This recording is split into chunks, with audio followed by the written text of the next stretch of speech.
All right, welcome back, and we're going over more ADHD research. And today we're going over something pretty interesting. So it's serious video games and how it relates to ADHD. So a serious video game is not just for entertainment, but it's built with educational and therapeutic goals in mind.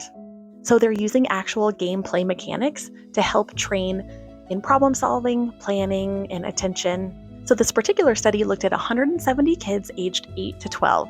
And all the kids in this study were officially diagnosed with ADHD, and the study lasted for 10 weeks.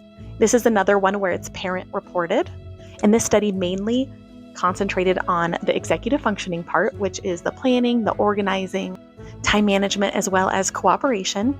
So they found that the benefits actually weren't universal because both boys and girls were studied in this particular research. In general, girls seemed to improve more with this modality. Boys who actually had less hyperactivity but more conduct-related difficulties also showed some improvement.